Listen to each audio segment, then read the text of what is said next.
This message comes from Stars. The global phenomenon Outlander returns for its final farewell. Claire and Jamie's story comes to an unforgettable end. Don't miss the final season of Outlander. Watch now, only on Stars.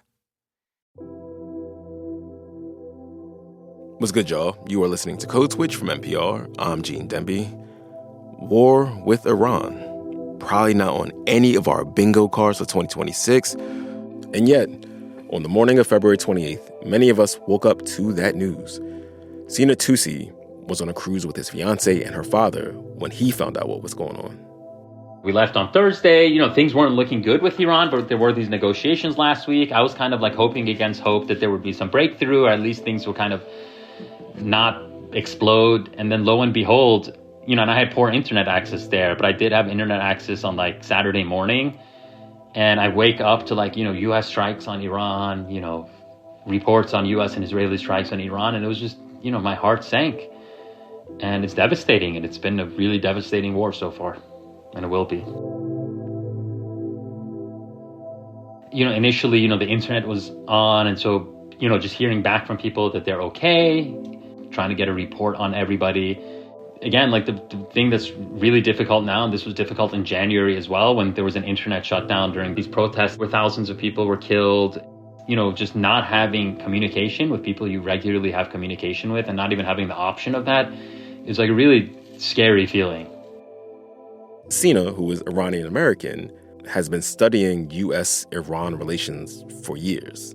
I am Iranian American. I was born in Iran, but I grew up here in the U.S., and again, I've been living in D.C. for about over 10 years now, working on this issue.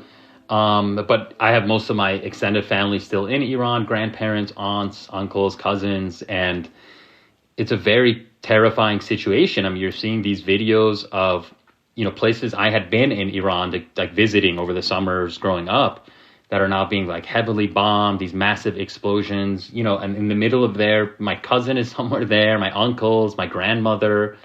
And so, but my dad just managed to talk to my grandmother, his mother's brother, my uncle, and they're thankfully good. But, they're seeing explosions. My uncle was saying he was driving back from my grandmother's place and seeing explosions and, the reverberations in their homes. And these are just ordinary people whose lives are now in danger and turned upside down. And so, I don't know, it's very surreal. I kind of am overwhelmed and don't really know how to deal with it. There's a certain level of emotional numbness for me, but it's also really emotionally, it's just difficult. We talk a lot on Code Switch about how people who share a broad identity get flattened into one big mass.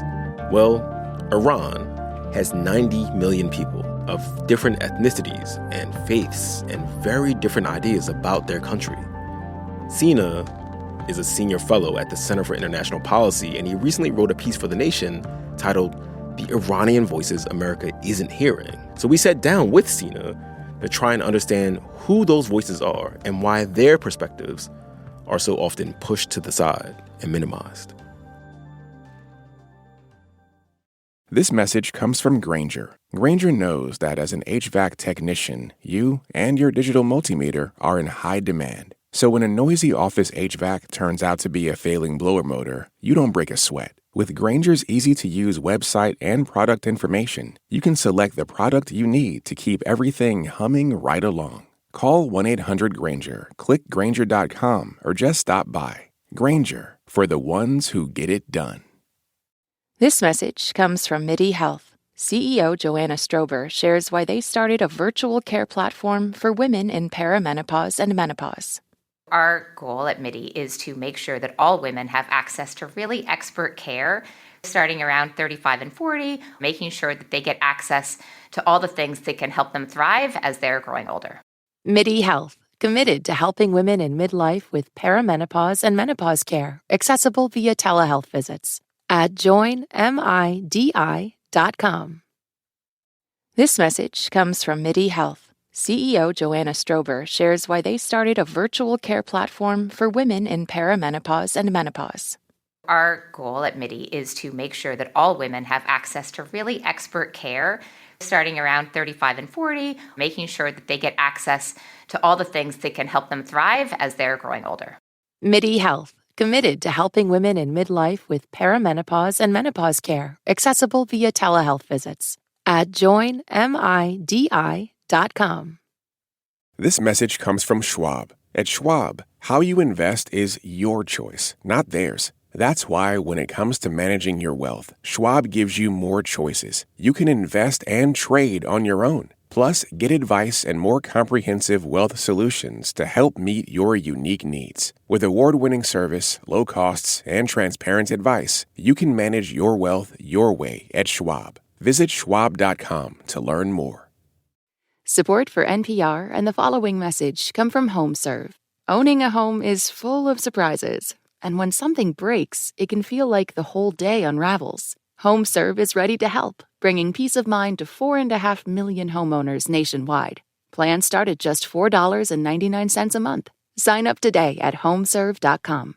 Not available everywhere. Most plans range between $4.99 to $11.99 a month your first year. Terms apply on covered repairs. When you have had, obviously, like the intermittent contact you've had with your family, and you said that you got to hear from your uncle and your father's mother, what are they saying? Have they told you about like how people are feeling around them, how like what their neighborhoods feel like right now? I think in general the reactions to the conflict, this war that has broken out. I mean, Iranian society is fractured and is polarized, and is a society that has had this massive opposition movement to the current government as well, and a lot of deep-seated discontent. So that's part of this story, that many Iranians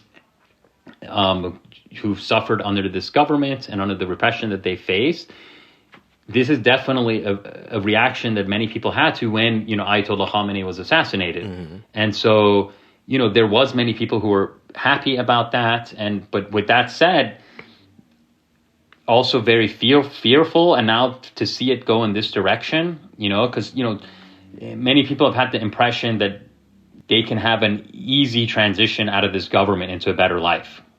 That, the situation has been really bad. The economic situation has been really bad. The political repression has gotten worse. And they want a way out. And so Trump is promising a way out. There's certain opposition forces that are promising a way out. And they've been promising it as kind of a low-cost thing.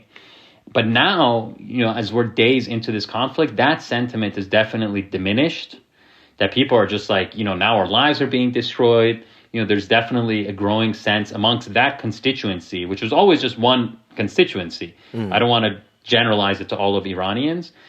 But, even amongst that constituency, now it's they are much more afraid, much more terrified of what's coming next and worried about their livelihood. So you see that much less, that the idea that this war is going to lead to something better. Now, with that said, to my point that Iranian society isn't monolithic, obviously, that many other Iranians in this polarized society and in this situation where, the Islamic Republic, the government also has its social base, but even beyond that social base, many people are deeply angry over this attack and are deeply radicalized as well. And you definitely see that amongst the base of the Islamic Republic, after the assassination of Khamenei, the supreme leader, that, for now it's his supporters who have taken to the streets in Tehran and other places in large numbers.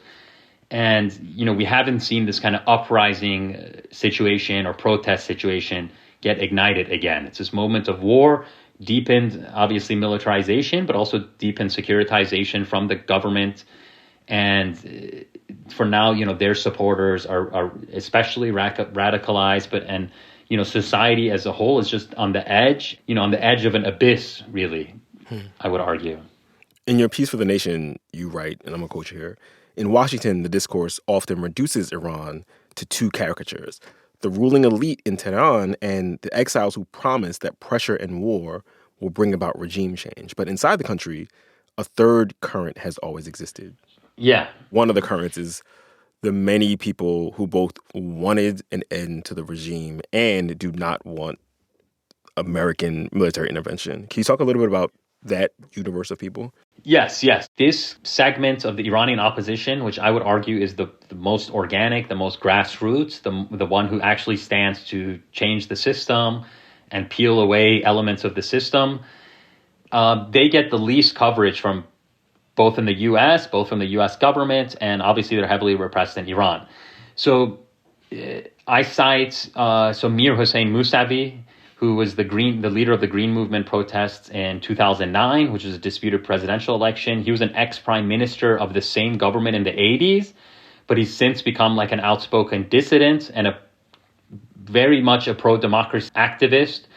So he's been in house arrest since 2011. So, he gave out a big statement after these killings that I cite in this piece. And amongst his 3 principles for how to change Iran was no foreign intervention. And then, like, for example, his statement was endorsed by many, many hundreds of other prominent activists who explicitly, emphasized that point of no foreign intervention. But, beyond that, you have another very prominent domestic dissident who's currently in prison in Tehran's notorious Evin prison called Mostafa Tajzadeh, who's a former deputy interior minister under a reformist government in the late 90s, who's also become an outspoken dissident for a long time and has been arrested many times, who also similarly, in all of his very principled dissent and activism and pro-democracy activism, is very much against foreign military intervention and foreign intervention. And everyone from prominent unions, independent unions, writers, this prominent Iranian Writers Association, which is a very historic and widely respected organization, through groups representing, the mothers of slain protesters in the past, which I cite in my piece, amongst Iran's ethnic minorities, the Kurds, the Baluch in southeastern Iran, and Arab Iranians in southwestern Iran. All of them in their statements, while strongly condemning the Islamic Republic, while strongly condemning the repression that they face, have all in their statements explicitly said that they're against foreign military intervention. So this is a big constituency in Iran that has existed, that has always existed, that even throughout all of this, but we don't hear their voices. So you see all these efforts to, manufacture consent for foreign military intervention under the veneer that this would lead to a better life for the Iranian people. And that's not to say that many Iranian people also didn't share that hope or even celebrated Khamenei's killing, or especially in the diaspora, but also in Iran. There was always also people who from the get-go said that wouldn't be the case. And for the get-go were warning that, foreign military intervention is just going to make everything worse and could destroy their livelihoods as they have and really reduce them to nothing. And, go the way of Afghanistan, go the way of Libya, go the way of Iraq, all these examples that Iranians have had before them for many years. And this was explicitly cited in many of these statements from these Iranian dissidents. Why do you think it's so easy for outsiders then to flatten Iran into these groups, like the kind of people who want military intervention for regime change, or the people who are like hardliners in line with the regime? Why do you think it's so easy for them to ignore, as you say, this third current? This is a playbook that we've seen play out many times now when it comes to U.S. military interventions, especially in the Middle East in the modern era, but going back further elsewhere too. We were also told, in Iraq, for example, we would be greeted as liberators, and, we're going to go knock out Saddam Hussein. And, Saddam Hussein was a reviled dictator. Arguably, most Iraqis at that time wanted him gone. But that didn't mean that our approach to going and just taking over the country and bombing the hell out of them and, doing de-Baathification and getting rid of that whole system like that led to so much chaos and insurgency and ultimately anger at the U.S. government.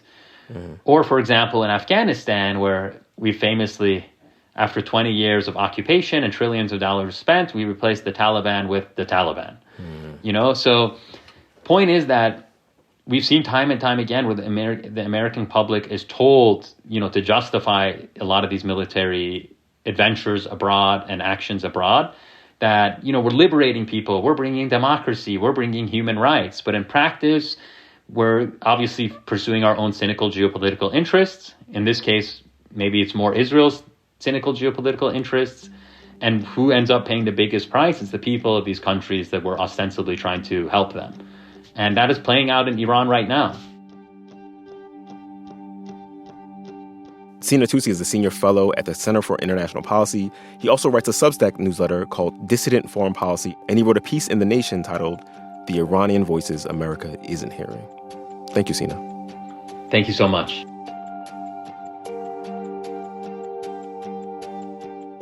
And that is our show. You can follow us on Instagram at NPR Code Switch. If email is more your thing, ours is codeswitch@npr.org. And subscribe to the podcast on the NPR app or wherever you get your podcasts. You can also subscribe to the Code Switch newsletter by going to npr.org/Code Switch newsletter. Just a reminder also that signing up for Code Switch Plus is a great way to support our show, to support public media, and you get to listen to every episode sponsor-free. So please go find out more at plus.npr.org/Code Switch. This episode you're listening to was produced by Christina Kala. It was edited by Leah Donnella. And we'd be remiss if we did not shout out the rest of the Code Switch Massive: Xavier Lopez, Jess Kung, Dalia Mortada, Yolanda Sangwene, and B.A. Parker. As for me, I'm Gene Demby. Be easy, y'all.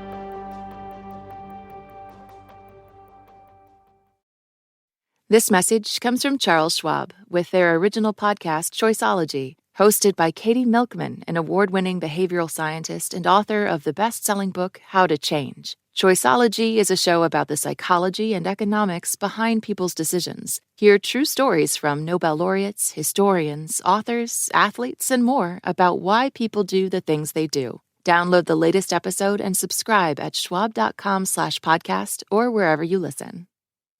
This message comes from Capella University. That spark you feel? That's your drive for more. Capella University's FlexPath learning format lets you earn your degree at your pace without putting life on pause. Learn more at capella.edu.